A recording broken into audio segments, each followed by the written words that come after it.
बिस्मिल्लाहिर्रहमानिर्रहीम। Computer skills के तमाम दोस्तों को खुशामदीद कहता हूँ।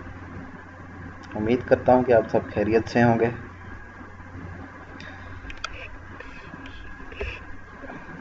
दोस्तों, मुझे कमेंट्स में कुछ बताया करें कि आपको कोई सीखने में परेशानी तो नहीं आ रही, कहीं भी किसी भी काम में जो मैं आपको काम करवा रहा हूँ इसमें किसी भी किस्म का कोई मसला है तो आप मुझे कमेंट्स में या फिर computer skills computer basics 54@gmail.com इस पे आप मुझे मेल करके जो भी क्वेश्चन हैं वो पूछ सकते हैं।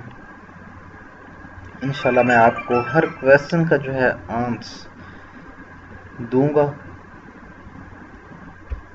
लेकिन आप इसको सीखें। मेरा असल मकसद जो है लेक्चर्स बनाने का वो आपको सिखाना है, ताकि आजकल कोरोना वायरस की वजह से हर बंदा तो घर बैठा हुआ है, ना कोई काम है ना कार है, सारा दिन फारिग हम अपना टाइम जो है वो वेस्ट करते हैं। बजाय कि हम टाइम वेस्ट करें, हम कुछ सीख लें। तो इसी मकसद के लिए, इसी पर्पज़ के लिए जो है मैं आपके लिए लेक्चर बना रहा हूँ, ताकि आपको कुछ टेक्निकल काम सिखा सकूँ। आप कल को आप ऑफिस में जाके बैठें कहीं भी तो आपको शर्मिंदगी का सामना ना करना पड़े। देखिए, जितना मैंने आपको सिखा दिया, MS वर्ड का जो है वो आपको इंट्रोडक्शन करवाया, उसकी बेसिक्स सिखाई, उसके मतलब आपको डॉक्यूमेंटेशन वगैरह तैयार करनी सिखाई। तो इसी तरह से फिर मैंने आपको पावर पॉइंट सिखाया, और पावर पॉइंट भी इस हद तक मैंने आपको सिखा दिया है कि आप स्लाइड्स वगैरह, प्रेजेंटेशन वगैरह अपनी खुद तैयार कर सकते हैं। तो अब जो हमारे क्लासेस चल रही हैं वो MS एक्सेल पे चल रही हैं। MS एक्सेल जो है ये बहुत ही इम्पोर्टेंट सॉफ्टवेयर है जो कि ऑफिस में यूज़ होता है। इसमें हम डेटा एंट्री वगैरह का काम कर सकते हैं। इसमें हम और भी बहुत सारे जो है वो बिल्स वगैरह बनाने हों, इसी तरह कोई रिकॉर्ड रखना हो, कोई रिजल्ट तैयार करना हो, तो उसके लिए हम कर सकते हैं। कोशिश करें इसको आप सीख लें, जो मौका है उससे फ़ायदा उठाएं, इस टाइम को ज़ाया ना करें।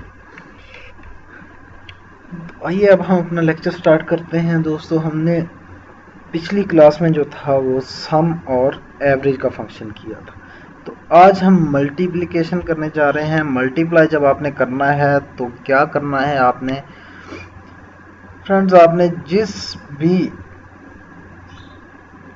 एंट्रीज को मल्टीप्लाई करवाना है आपने उनकी लोकेशन देनी है। यहाँ पे इस जगह पे क्या करना है, सिंपल आपने इक्वल का साइन लगाना है। इक्वल का साइन लगाने के बाद आपने क्या करना है, वैल्यूज़ की लोकेशन देते जाना है। जिस तरह हमारे पास ये 50 है तो इसकी लोकेशन क्या बनेगी, कॉलम इसका C है और रो इसकी 4 है, तो ये क्या बन गया, C4।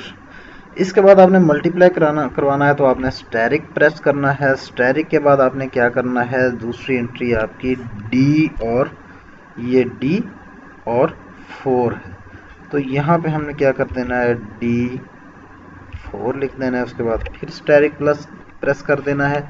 इसके बाद आपने थर्ड एंट्री लेनी है E4, तो E4 कर दें। उसके बाद फिर स्टैरिक प्रेस कर दें। अब आपके कंप्यूटर के मार्क्स रह गए हैं, ये भी आपने मल्टीप्लाई करने हैं। तो हम क्या करेंगे, F वाला कॉलम है तो F, और रो 4 है तो F4 प्रेस कर दें। अब ये देखें हमारी सारी एंट्रीज पूरी हो गई। जैसे ही हम एंटर का बटन प्रेस करेंगे तो ये दोस्तों हमारे पास मल्टीप्लाई वाले जो सेल है उसमें हमारी ये जितनी भी एंट्रीज थी, 4 थी या 5 थी, वो सारी एंट्रीज की मल्टीप्लिकेशन यहाँ पे हो चुकी है। इसी तरह से हम इसको ड्रैग करें तो हमारे पास जितने भी बाकी एंट्रीज हैं उनकी मल्टीप्लिकेशन ऑटो हो के हमारे पास आ जाएगी। इसी तरह से अब मैं आपको सम का फंक्शन जो है वो बता देता हूँ कि आपने सम जो करना है कॉलम में, कि ये वाला जो कॉलम है केमिस्ट्री के मार्क्स हैं, जितने भी स्टूडेंट हैं उन स्टूडेंट्स के मार्क्स, पहले हमने एक स्टूडेंट के तमाम सब्जेक्ट मार्क्स जो है उन पे फंक्शंस अप्लाई किए हैं। अब हम कॉलम वाइज करेंगे कि तमाम स्टूडेंट्स जो हैं उनके टोटल मार्क्स कितने बनते हैं। अब हम ये चीज़ देखेंगे केमिस्ट्री में जो है वो टोटल मार्क्स। अब आपने करना क्या है, आपने करना ये है कि आप इन दो सेल्स को सिलेक्ट करें और इनको मर्ज एंड सेंटर कर दें। क्यों? क्योंकि अब हमने कॉलम वाइज जो है वो रिजल्ट तैयार करना है पूरी क्लास का। तो अपने यहाँ लिख दें टोटल लिखने के बाद अब नेक्स्ट सेल में जाएं, यहाँ पे आप आ जाएंगे। यहाँ पे आने के बाद आपने क्या करना है, सिंपल आपने फार्मूला पे जाना है। फार्मूला पे जाने के बाद ऑटो सम करना है। ऑटो सम जैसे ही आप प्रेस करेंगे तो दोस्तों उसके बाद आपने इंटर प्रेस कर देना है। आपने इंटर प्रेस किया तो हमारे पास ये जो 205 आ रहा है, ये इस कॉलम के जितने भी सेल हैं इनका सम आ रहा है। इसी तरह से आप नेक्स्ट यहाँ पे क्लिक करें। यहाँ पे क्लिक करने के बाद आपने क्या करना है, इसके बाद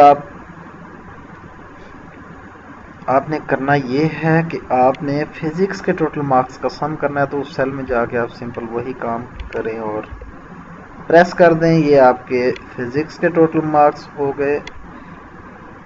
और ये अब अगर आप इसको इसी तरह से इस साइड पे कॉलम वाइज जो है वो आप करते जाएंगे, ड्रैग करते जाएंगे, तो आपके पास दोस्तों ये जितने भी ऊपर कॉलम वाइज रिकॉर्ड है वो सारा आपके पास सम होता जाएगा। अब ये दोस्तों कॉलम वाइज रिकॉर्ड सम हो गया, लेकिन अब आपको पता नहीं चल रहा कि आपने ये क्या किया है। अब इसके लिए क्या करना है, आपने इसको हाईलाइट कर देना है, जिस तरह मैंने ऊपर वाले ये जो मार्क्स रोज हैं इनको हाईलाइट किया हुआ है।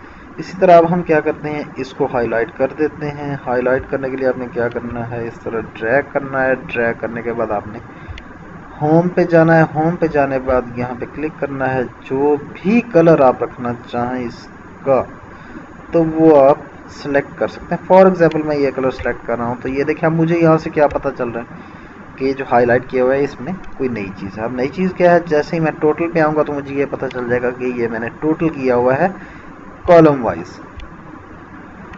तो दोस्तों ये था आपका फंक्शन किस चीज़ का, मल्टीप्लिकेशन का, और कॉलम में जो सम करना है उसका। इसके बाद अब हम चलते हैं सब्ट्रैक्शन की तरफ।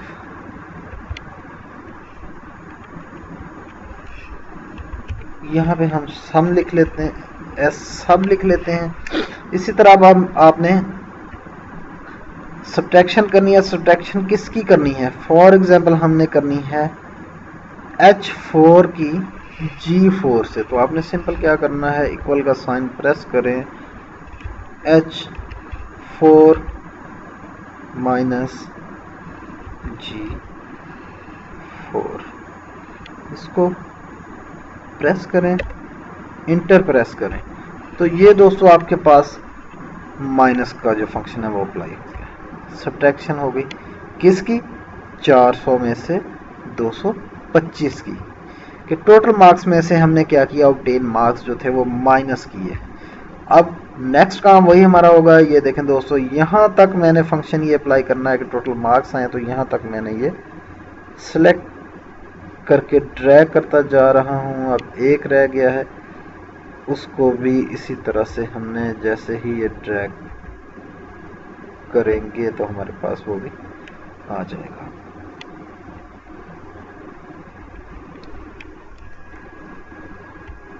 जी फ्रेंड्स, ये देखें, ये अब फंक्शंस अप्लाई हो चुके हैं। ये अब दोस्तों मैं क्या करना चाह रहा हूँ, मैं इसका भी सम लेना चाह रहा हूँ। ऑलरेडी मैंने फार्मूला तो अप्लाई किया हुआ है। अब मैं क्या करूँगा, यहाँ से इसको जो है वो पकड़ के यहाँ पे ड्रैग कर दूंगा, तो ये मेरे पास टोटल सम इसका आ गया। दोस्तों आज का टॉपिक यहीं पे क्लोज करते हैं। उम्मीद करता हूँ कि आपने ये जो है अच्छी तरह समझ लिया होगा। नेक्स्ट लेक्चर में हम जो है वो इसके मज़ीद टूल्स की बात करेंगे, मज़ीद फंक्शंस की बात करेंगे। तो आज के लिए हम इतना ही करते हैं। इसके साथ ही हम अपनी क्लास जो है वो एंड करते हैं। मुझे दीजिए इजाज़त। अल्लाह हाफिज़।